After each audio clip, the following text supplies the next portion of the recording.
बदलते मौसम के साथ इस वक्त लोगों पर उड़ती आफत का डबल अटैक पड़ रहा है। पहला डेंगू और दूसरा प्रदूषण।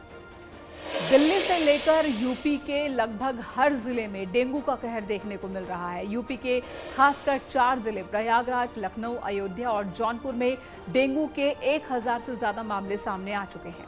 यानी स्थिति बहुत खतरनाक है। कई जगहों पर अस्पताल में अनियमितताओं के बीच सरकार के दावे भी खोखले साबित हुए हैं और साथ ही साथ तमाम इंतजाम के दावे भी किए जा रहे हैं। वहीं दूसरी आफत है प्रदूषण।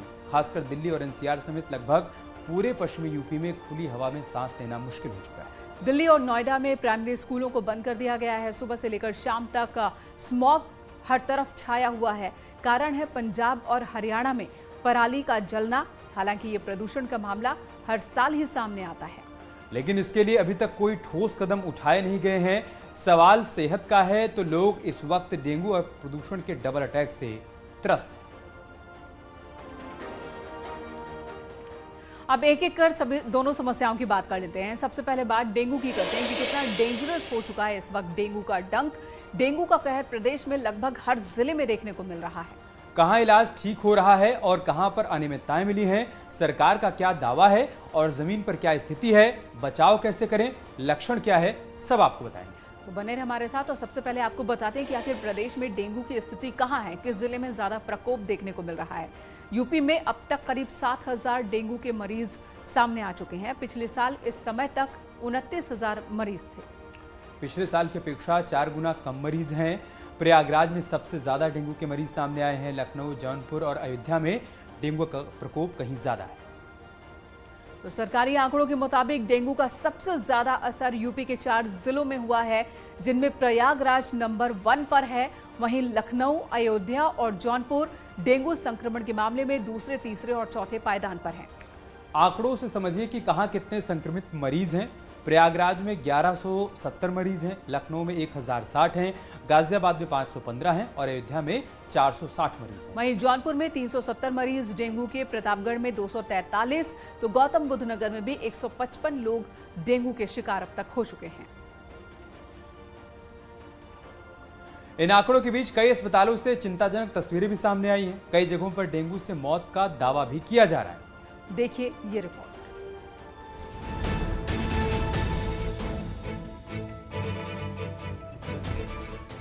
यूपी में डेंगू तेजी से फैल रहा है। प्रयागराज, कानपुर, फतेहपुर, मेरठ, बाराबंकी जैसे जिलों में डेंगू के मरीज तेजी से बढ़ रहे हैं। अस्पतालों में मरीजों की लंबी लंबी लाइनें लगी हुई हैं। कई जिलों से अस्पतालों में बेड की कमी और प्लेटलेट्स न मिलने की खबरें आ रही हैं। हम आपको दिखाएंगे यूपी में डेंगू का हाल कैसा है, अस्पतालों में मरीजों के लिए व्यवस्था कैसी है और वो कौन से इलाके हैं जहां डेंगू का सबसे ज्यादा प्रकोप देखने को मिला है। कानपुर में डेंगू का कहर जारी है। लगातार मरीजों की संख्या बढ़ती जा रही है और स्वास्थ्य महकमा आंकड़ों की बाजीगरी में लगा हुआ है। कानपुर में पिछले कुछ दिनों में 75 से ज्यादा डेंगू के मरीज सामने आ चुके हैं। हैलट अस्पताल और उर्सुला अस्पताल में डेंगू के मरीजों को भर्ती करने के लिए वार्ड तो जरूर है, लेकिन गंदगी का अंबार है और मच्छरदानियों की भी कमी है। यहाँ आने वाले मरीज ब्लड रिपोर्ट आने में देरी की शिकायत भी कर रहे हैं। यहाँ भी गंदगी यहाँ भी गंदगी है कि नहीं? जी बहुत है गंदगी यहाँ। हाँ पीछे देखिए कितना गंदगी, मच्छर सब लग रहे हैं, नहीं घुस रहे हैं, सब हम लोग को भी काट रहे हैं। अस्पताल में भी मच्छर काट रहे हैं।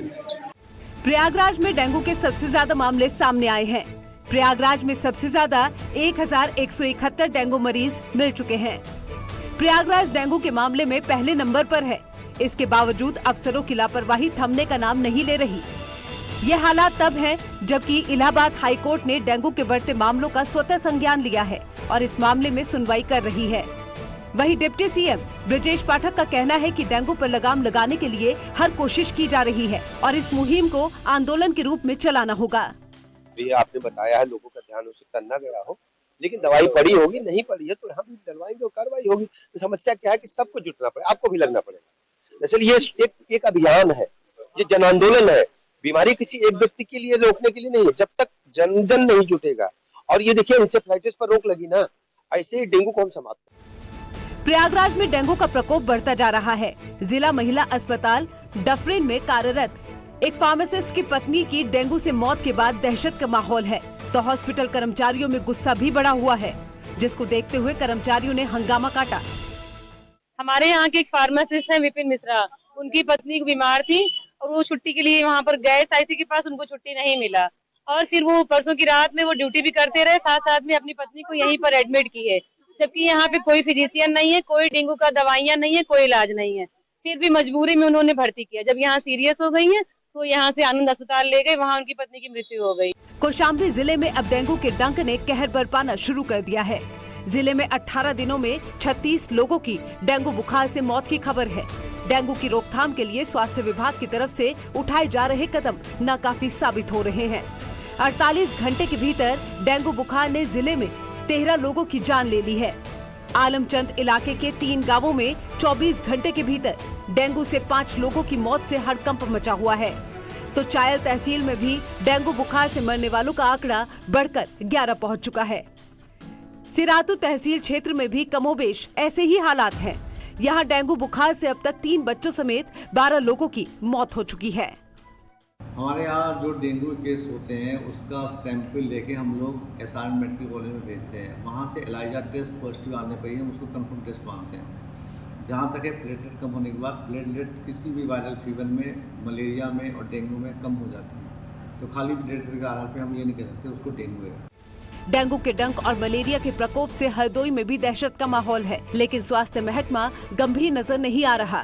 डेंगू वार्ड तो बनाया गया है, लेकिन मेडिकल कॉलेज के नेत्र विभाग में बने डेंगू वार्ड में ताला लटक रहा है, जो स्वास्थ्य महकमे की पोल खोलता हुआ नजर आता है।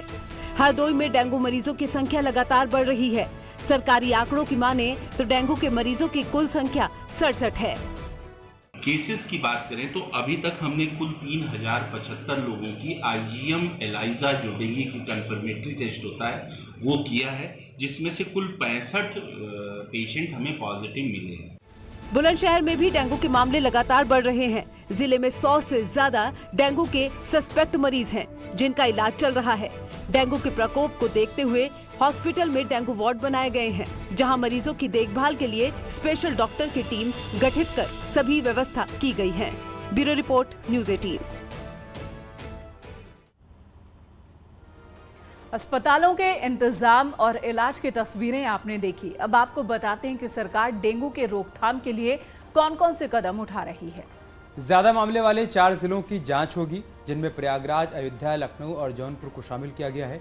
हाई लेवल कमेटी 3 दिन में अपनी रिपोर्ट सौंप देगी। रिपोर्ट के आधार पर चलेगा विशेष अभियान। हर जिले के सीएमओ रोजाना 5 अस्पतालों का निरीक्षण करेंगे। एडिशनल और डिप्टी सीएमओ भी नियमित चेकिंग करेंगे। सरकारी अस्पतालों में डॉक्टर समय पर बैठेंगे। प्रयागराज में 4 मोबाइल वैन घर घर के लिए जांच के लिए जाएगी और टेलीमेडिसिन के जरिए भी लोगों को बेहतर इलाज मुहैया करवाया जाएगा। प्रभावित इलाकों में एंटी लार्वा का छिड़काव किया जाएगा। फॉगिंग का काम भी किया जाएगा, ये आदेश दिए गए हैं। हर स्थिति में स्वास्थ्य विभाग, उत्तर प्रदेश के सभी लोगों की स्वास्थ्य विभाग उच्च कोटि की चिकित्सा व्यवस्था उपलब्ध कराने के लिए कृत संकल्प है। उस दिशा में हम लोग काम कर रहे हैं। अभी ये क्या है कि अभी ये नहीं है कि अच्छा है खराब है, अभी ये है कि हम हर पहलू की जांच कर रहे हैं कि इन 4 जनपदों में ही डेंगू के मरीज क्यों आए। नंबर 1 पर प्रयागराज है, नंबर 2 पर लखनऊ है, नंबर 3 पर जौनपुर, नंबर 4 पर अयोध्या। बाकी प्रदेश में डेंगू के मरीज उतनी संख्या में नहीं आए। वैसे ये सीजन है, साफ पानी में डेंगू के मच्छर पनपते हैं। क्योंकि इस बार बरसात अक्टूबर तक हुई है, तो ये भी एक कारण हो सकता है। लेकिन हमने संचारी रोग अभियान चूंकि वर्ष में हम लोग 4 बार चलाते हैं, जिसके अच्छे परिणाम आए हैं। और सरकार के तमाम दावों के बीच प्रयागराज में डेंगू के बढ़ते मामलों पर दाखिल जनहित याचिका पर इलाहाबाद हाईकोर्ट में सुनवाई हुई। सुनवाई में डीएम, सीएमओ और नगर आयुक्त पेश हुए। कोर्ट ने अधिकारियों को मामले में लापरवाही नहीं बरतने का सख्त निर्देश देते हुए प्रयागराज के सभी वार्ड में कमेटी बनाकर मॉनिटरिंग करने का निर्देश दिया।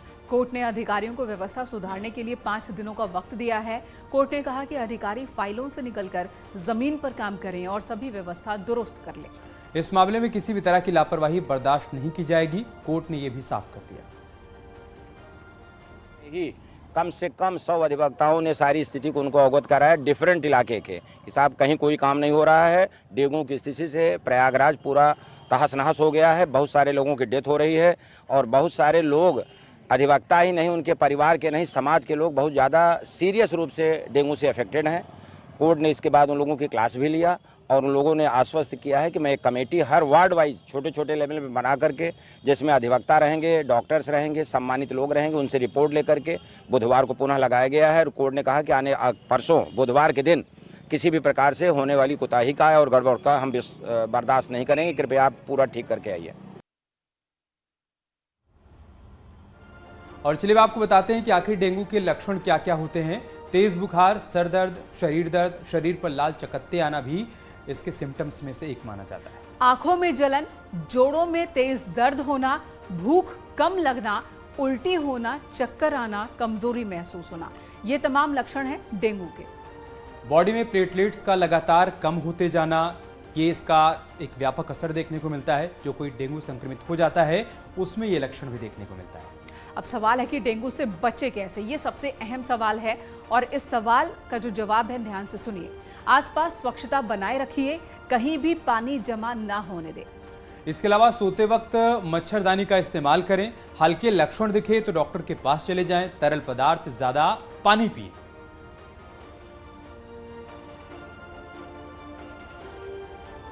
चलिए बात एक दूसरी मुसीबत की कर लेते हैं। वो मुसीबत जो इन दिनों हर साल ही देखने को मिलती है। शहर शहर हवा में जहर घुला हुआ है। दिल्ली एनसीआर की तस्वीर इस वक्त यही कह रही है। दिल्ली में खतरनाक प्रदूषण का असर सबसे ज्यादा यूपी के नोएडा और गाजियाबाद जिले में देखने को मिल रहा है। एयर क्वालिटी इंडेक्स में ये दोनों शहर सबसे ऊपर है, यानी यहाँ की हवा बेहद गंभीर श्रेणी में है। नोएडा, गाजियाबाद के साथ ही पश्चिम उत्तर प्रदेश का लगभग पूरा हिस्सा प्रदूषण की चपेट में है। मुजफ्फरनगर, मेरठ, इटावा, आगरा, हर जगह प्रदूषण की चादर स्मॉग के रूप में फैली हुई है। सुबह और शाम को स्मॉग से लोगों को सांस लेने में दिक्कतें हो रही हैं। खासकर स्कूली बच्चे और बुजुर्गों को इस वक्त बेहद परेशानी का सामना करना पड़ रहा है। नोएडा में बढ़ते वायु प्रदूषण के चलते प्रशासन ने आज से नर्सरी से 8वीं तक के स्कूल बंद कर दिए। हालांकि बच्चों की पढ़ाई के लिए नर्सरी से 8वीं तक के स्कूलों में ऑनलाइन क्लासेस चलती रहेंगी। वहीं दिल्ली में भी प्राइमरी स्कूलों को बंद करने का फैसला लिया गया।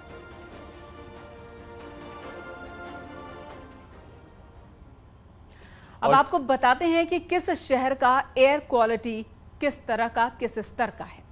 सबसे पहले बात दिल्ली की करते हैं। यहाँ की हवा अत्यंत गंभीर श्रेणी में है। दिल्ली का एयर क्वालिटी इंडेक्स 463 तक पहुंच चुका है। नोएडा की बात करें तो यहाँ का एयर क्वालिटी इंडेक्स 468 पर है। नोएडा की हवा भी अत्यंत खराब हो चुकी है, यानी कि स्वास्थ्य के लिए खतरनाक है। कानपुर का AQI 460 है तो गाजियाबाद का AQI 408 है, जो बेहद खराब और अत्यंत गंभीर की श्रेणी में है। इसके अलावा लखनऊ का एयर क्वालिटी इंडेक्स कई जगहों पर 400 तक पहुंच चुका है। मेरठ में 380 और मुजफ्फरनगर में 342 है, जो बेहद खराब श्रेणी में आता है। और इसके साथ आगरा, हापुड़ की बात कर ले तो बुलंदशहर में भी AQI की खराब श्रेणी में ही है। आगरा में 255, हापुड़ में 250 और बुलंदशहर का AQI 253 है। दिल्ली में प्रदूषण की खतरनाक हालात के कारण पश्चिमी यूपी का पूरा इलाका इस वक्त जहरीली हवा की चपेट में आ चुका है। प्रदूषण किस शहर में लोगों को किस तरह से प्रभावित कर रहा है, देखिए ये रिपोर्ट।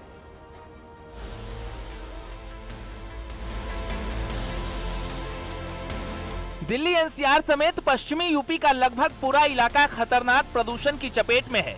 नोएडा, गाजियाबाद तो मानो दिल्ली की तरह गैस चैम्बर बन चुका है। नोएडा, ग्रेटर नोएडा, गाजियाबाद ही नहीं बल्कि मेरठ, मुजफ्फरनगर, आगरा, सहारनपुर तमाम जिलों में प्रदूषण के कारण सुबह से शाम तक स्मॉग की चादर सी छाई रहती है।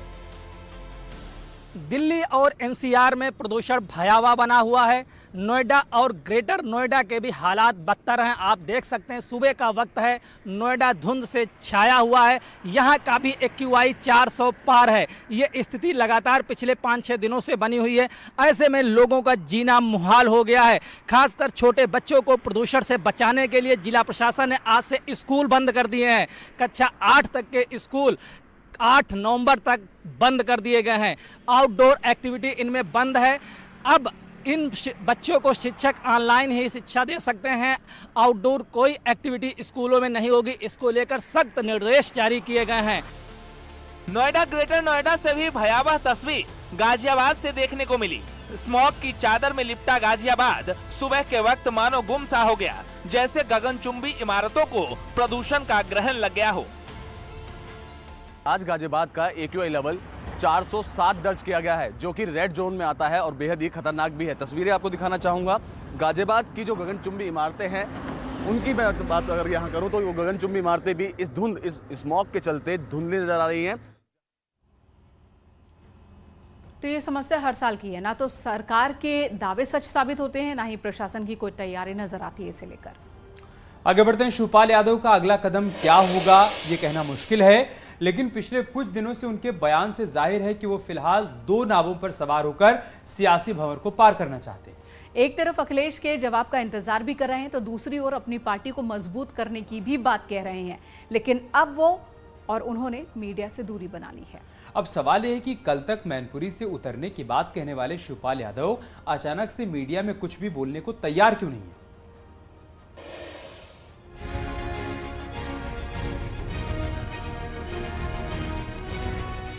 समाजवादी सियासत के पुरोधा नेताजी चले गए, लेकिन परिवार का कलह शांत नहीं हुआ। साथ जरूर दिखे, लेकिन अखिलेश शिवपाल की दूरी कम नहीं हुई। अब सवाल नेताजी के सियासी विरासत की है, तो शिवपाल पहले से ही जिम्मेदारी संभालने को तैयार खड़े हैं, लेकिन अखिलेश यादव की चुप्पी लगता है उन्हें परेशान कर रही है। आपने कहा था बड़े जिम्मेदारी का इंतजार कर रहे हैं, क्या अभी बात सुनाई नहीं है। आपने कहा था बड़े जिम्मेदारी का इंतजार कर रहे हैं, क्या अभी बात सुनाई नहीं है। अब सवाल ये भी है कि समाजवादी पार्टी से जिम्मेदारी का इंतजार करने वाले चाचा शिवपाल ने अचानक मीडिया से दूरी क्यों बना ली। कल तक मैनपुरी से अपनी पार्टी से उतरने की बात कहने वाले शिवपाल यादव को क्या हुआ कि आज वो मीडिया के उसी सवाल का जवाब देने से कतराते रहे। दरअसल नेताजी के निधन के बाद मैनपुरी में उपचुनाव होने हैं। चूंकि ये सीट समाजवादी पार्टी का गढ़ माना जाता है, इसलिए समाजवादी पार्टी इस सीट को किसी भी कीमत में परिवार से बाहर जाने नहीं देना चाहती। कयास ये है कि इस सीट से समाजवादी पार्टी तेज प्रताप यादव को मैदान में उतार सकती है, लेकिन चाचा शिवपाल के तेवर बता रहे हैं कि अगर उन्हें मैनपुरी से समाजवादी पार्टी ने नहीं उतारा तो वो अपनी पार्टी से मैदान में आमने सामने हो सकते हैं। संभल से आगरा तक शिवपाल यादव ये बयान दे चुके हैं। मैनपुरी के बाई इलेक्शन में क्या रहेगा? पीएसपीएल क्या चुनाव लड़ाएगी? अगर पार्टी लड़ाएगी तो लड़ेंगे, निर्णय तो आप ही लेना है। अगर पार्टी तो, लेकिन सहमति जरूरी होती है। सेंट्रल पार्लियामेंट बोर्ड भी होता है तो उसमें तय होता है। शिवपाल यादव का अगला कदम क्या होगा ये तो कहना अभी जल्दबाजी होगी, लेकिन उनके बेटे आदित्य यादव का कहना है कि उनकी पार्टी यानी पीएसपीएल निकाय चुनाव अकेले लड़ेगी। मैनपुरी का फैसला क्या होगा आगे पता चलेगा। बसपा पूरी तरीके से चुनाव की तैयारी में है, चुनाव लड़ेगी भी। जितने निकाय चुनाव होने जा रहे हैं उसमें मुखरता से बसपा अपने झंडे के तले प्रत्याशियों को लड़ाने जा रही है। मैनपुरी से अभी तो कुछ क्लियर हुआ चुनाव में नहीं, उसके ऊपर अभी कोई हम लोग को कुछ इसके बारे में जानकारी। नेताजी के निधन के बाद मैनपुरी में होने वाले लोकसभा उपचुनाव को लेकर शिवपाल के बयान से एक बार फिर समाजवादी सियासत में घमासान मचा हुआ है। मामले को लेकर ओपी राजभर का कहना है कि अगर शिवपाल पहलवान बने हैं तो मैदान में जरूर उतरना चाहिए। हमारा कोई सजेशन है, उनकी पार्टी खुद की है, खुद निर्णय लेने की क्षमता उनके पास है। पार्टी अगर चलाना चाहते हैं तो जब पहलवान तैयार किए हैं तो पहलवान को लेकर अखाड़ा में कूदना ही पड़ेगा। वो खुद सबसे बड़े पहलवान है अपनी पार्टी के। भाई पार्टी के पहलवान हैं और पार्टी में पहलवान पाले हैं ना, तैयार किए हैं, तो अब उनका विषय है, खुद लड़ें या अपनी पार्टी से लड़ावें, तो उनका विषय है। शिवपाल यादव अपने बयानों से लगातार सुर्खियों में हैं। हालांकि अब वो मीडिया से दूरी बनाते दिख रहे हैं। आगे क्या होगा ये तो अभी नहीं कहा जा सकता, लेकिन इतना तो साफ है कि चाचा शिवपाल अखिलेश से अभी भी उम्मीद लगाए जरूर बैठे हैं। Bureau report, news 18। उधर हिमाचल चुनाव में आज सीएम योगी आदित्यनाथ ने 3 विधानसभा क्षेत्रों ज्वाली, ज्वालामुखी व घुमारवीं में चुनावी रैलियों को संबोधित किया और बीजेपी प्रत्याशियों के पक्ष में मतदान की अपील की। सीएम ने विकास, आस्था, काम की बदौलत जन समर्थन की मांग रखी। लोगों के सामने जय श्री राम के नारे भी लगे। तीनों रैलियों में मुख्यमंत्री ने न सिर्फ आमजन से संवाद किया बल्कि कांग्रेस पर तंज कसते हुए कहा कि जो 55 साल में कुछ नहीं कर पाए उनसे अब उम्मीद मत पाइए।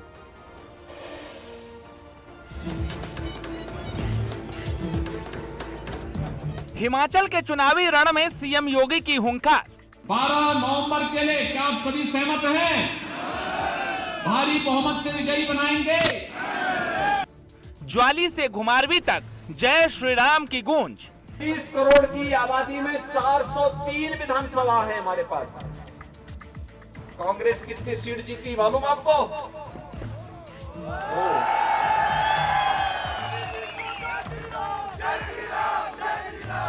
बीजेपी का प्रचंड प्रचार, विपक्ष पर ताबड़तोड़ प्रहार। कांग्रेस कर पाती, जब 55 वर्षों तक नहीं कर पाए हैं तो आप कोई उम्मीद मत करिए,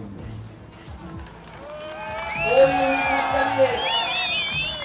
हिमाचल के रण में धामी की धमक। चेतन भाई विजय हो, चेतन भाई विजय हो। हिमाचल के रण में बीजेपी को जिताने की जिम्मेदारी लिए प्रचार में उतरे योगी आदित्यनाथ ने एक के बाद एक 3 जनसभाएं की। ज्वाली, ज्वालामुखी, घुमारवी, जहां सीएम योगी ने यूपी का उदाहरण देते हुए विपक्ष को जमकर घेरा। कांग्रेस को 55 वर्षों तक शासन करने का अवसर प्राप्त हुआ था देश के अंदर। आखिर अयोध्या में राम जन्मभूमि पर भगवान राम के मंदिर निर्माण का मार्ग क्यों नहीं इन्होंने प्रशस्त किया? कांग्रेस उसमें बैरियर बन रही थी। कांग्रेस का नेतृत्व कभी नहीं चाहता था कि अयोध्या में राम जन्मभूमि में गुलामी का ढांचा हटे। वह कभी नहीं चाहता था कि अयोध्या में राम मंदिर का निर्माण हो, कभी नहीं चाहता था, क्योंकि वह अपना वोट बैंक बनाए रखना चाहता था। और इस वक्त प्रयागराज से बड़ी खबर, जहां पर अब्बास अंसारी को हिरासत में लेने की तैयारी की गई है। अब्बास अंसारी से ईडी पूछताछ कर रही है। ईडी ऑफिस के बाहर भारी संख्या में पुलिस बल को तैनात किया गया है। अब्बास पर मनी लॉन्ड्रिंग का केस दर्ज है। पूछताछ के लिए ईडी ने उसे अपने दफ्तर बुलाया था और अब ये जानकारी सामने आ रही है कि ईडी दफ्तर के बाहर भारी संख्या में पुलिस बलों को तैनात किया गया है। इसका एक कयास ये भी लगाया जा रहा है कि अब्बास अंसारी को हिरासत में लेने की तैयारी की जा रही है। तस्वीरें भी इस वक्त आप न्यूज़ 18 पर देख पा रहे हैं, जहां पर ईडी पूछताछ कर रही है अब्बास अंसारी से और बाहर पुलिस फोर्स की तैनाती है, जहां पर पुलिसकर्मियों की चहल पहल बढ़ गई है। सर्वेश दुबे हमारे सहयोगी इस वक्त हमारे साथ मौजूद हैं। सर्वेश, आगे की जानकारी दीजिए।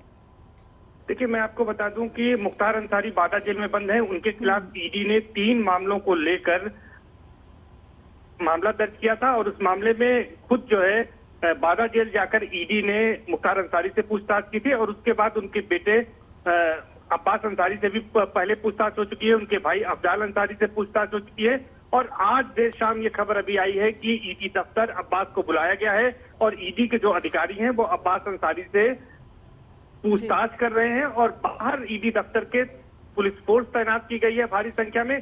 किसी को अंदर आने जाने की इजाजत नहीं है, लेकिन बाहर जो गाड़ी है अब्बास अंसारी की वो खड़ी है, क्योंकि उनके परिवार में जो गाड़ियां हैं उनका सीरीज 786 का है। इससे ये कयास लगाए जा रहे थे, कोई बताने को तैयार नहीं है, लेकिन ऐसा माना जा रहा है, सूत्र हमारे ऐसा बता रहे हैं कि अब्बास अंसारी की आज ईडी पूछताछ के बाद गिरफ्तारी कर सकती है, क्योंकि अब्बास अंसारी से पहले भी पूछताछ हो चुकी है और ये दूसरी बार पूछताछ के लिए ईडी ने प्रयागराज के दफ्तर में बुलाया है और वहां पर पिछले 1 घंटे से ज्यादा समय हो गया जबकि ये पूछताछ चल रही है और बाहर पुलिस फोर्स तैनात है।